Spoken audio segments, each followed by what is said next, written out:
In a bid to increase the number of taxpayers in the country, the Kenya Revenue Authority is mulling over using Kenya Power meter registrations to identify landlords to nab property owners who have been evading tax.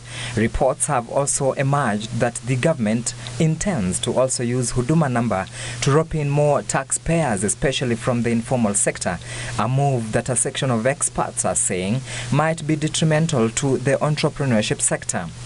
Ken Gichinga, chief economist at Mentoria Economics, says the use of Huduma Namba might net startups that are supposed to receive tax waiver or tax breaks.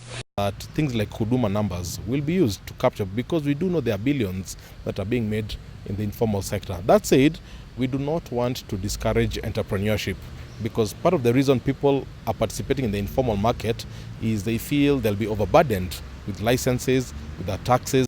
He adds that though in need of revenue, the government should consider giving tax waivers to startups that are below 5 years, since they are yet to stabilize.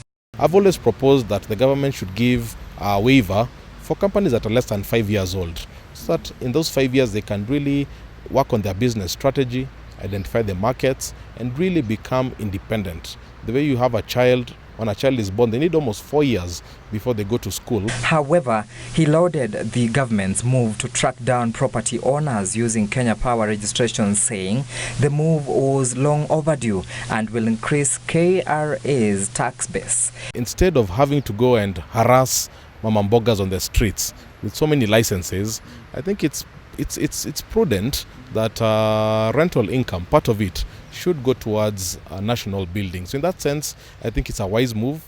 I don't think they have netted enough landlords. He called on the government to seal tax evasion loopholes and streamline operations at KRA offices in the wake of graft allegations. When people are escaping with tax bills of 2 billion, the national project really suffers. So I think we have to look at tax evasion, especially the big players. I think a lot of the emphasis has been on getting the small players